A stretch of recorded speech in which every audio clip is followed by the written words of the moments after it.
Well, hello, boys and girls. I left you for a while, didn't I? And I know I got your letters. I am okay. I am fine.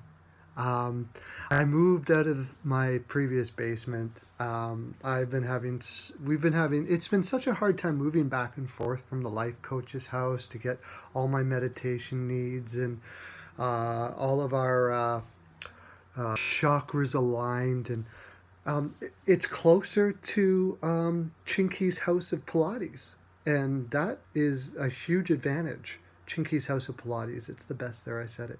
Ask for Poon. So I moved here, and now I'm in one of the meditation rooms.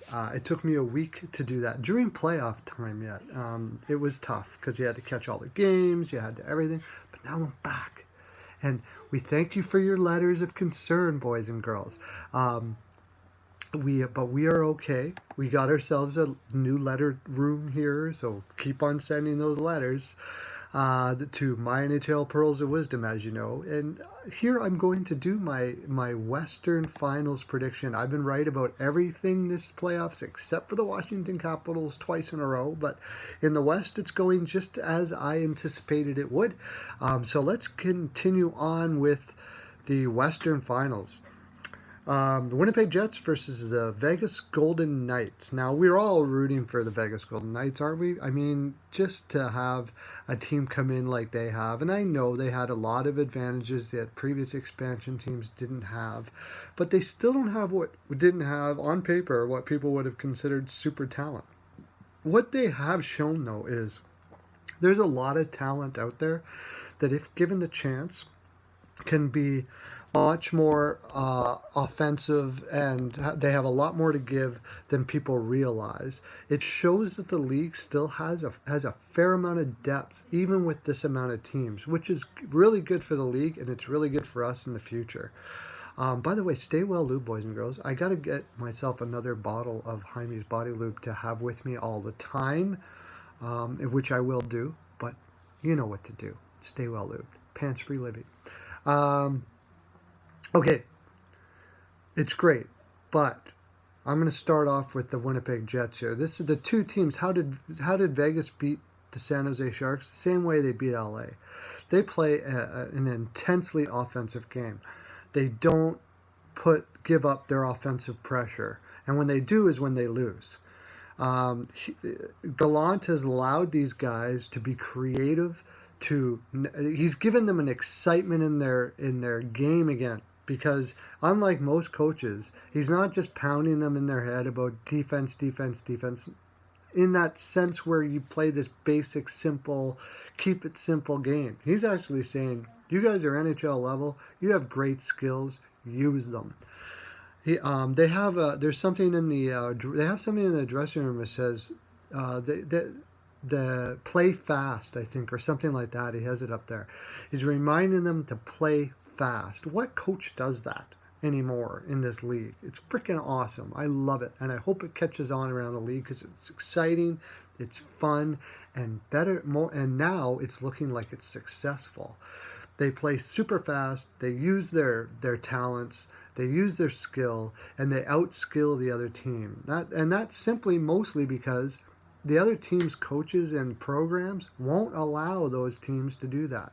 But now you're coming up against the Winnipeg Jets, who Paul Maurice has looked at his team and said, we're going to outskill the shit out of just about everybody in the league. Actually, as far as I'm concerned, they can outskill anyone in the league.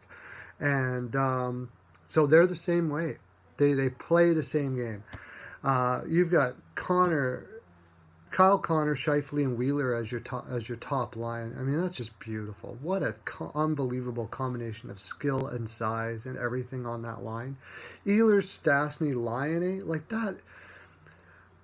I don't know if there's a team in the league that wouldn't have that as their number one line. I mean, there probably is. I'm just doing it off the top of my head, but 80% of the league for sure would be a number one line. Little on your third line is crazy. And Tanev, I mean, that's a second line on most teams. Andrew Kopp, Adam Lowry, and Joel Armia on your fourth line. Their offensive depth is not even close anywhere in the league, including a team that I talked to who has great offensive depth in Tampa Bay. It's bar none the best. And when I was saying about the with the Nashville Predators, the reason why I thought I took Pittsburgh to win in 7, which was tough to do because that would mean they had to win in Nashville, which is what they did. But I thought that they have the most, because of their offensive depth, they were going to pick away at Nashville's defense and finally win, which is kind of what they did. But also, and they have an extremely underrated defense with Morrissey, Trouba, Enstrom, Bufflin, top 4. That is not too far away from the Predators' top 4 defense. I don't think people were giving the Jets enough credit for how good their defense was. And Sherrod and Myers as your 5-6 is fantastic. That's a 3-4 on most teams in the league. And of course Connor Hellebuyck. Now, if Hellebuyck goes down and you got Mason and Hutchinson, forget about it. It's game over. Vegas will win this. Now we go to Vegas. Vegas plays almost the exact same style as Winnipeg does. The problem is Marchessault, Carlson, O'Reilly, great line, but at the very most, it's even to Scheifele, Connor, and Wheeler, and that's stretching it. I'd take Scheifele, Connor, and Wheeler any day. Perron, Holland, Neal now is a good second line. I still would take Ehlers. I got to go back again. Ehlers, Stastny, and Laine. I got to take Ehlers, Stastny, and Laine. Now, Oscar Lindbergh, Eakin, and Tuck, this is where they have been beating, Vegas has been beating almost all the teams. Their third and fourth lines are better than 90-some% of the league. Maybe all of them. Tuck, Eakin, and Lindbergh are very, very good third liners. And Carpenter, Bellemare, now Reeves was brought in because Noshik, I believe, or Carrier was injured. And that's a big fall. You're not looking at as good of a fourth line there, but still darn good. The problem is Winnipeg's third and fourth lines are equally as good, if not better. As far as defense is concerned, this defense has been working well beyond their skill level.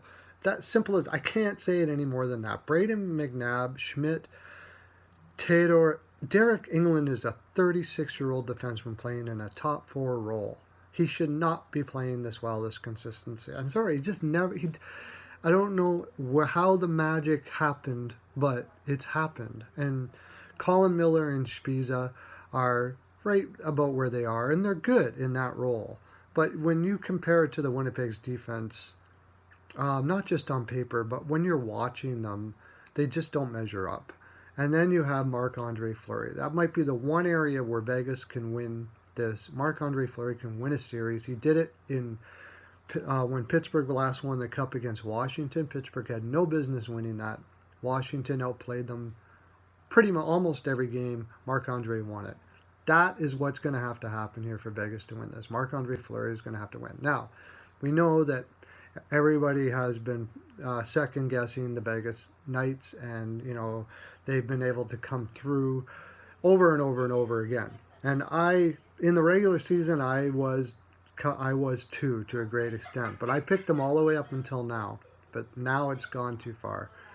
Vegas this is their last hurrah. But kudos to them. Great role. That's my full 42%, boys and girls. I hope you enjoyed the fine programming. Hit the subscribe button. Get yourself a My NHL Pearls of Wisdom necklace and a vat of Jaime's Body Lube signed by me. Have a great day. Lots of love to you.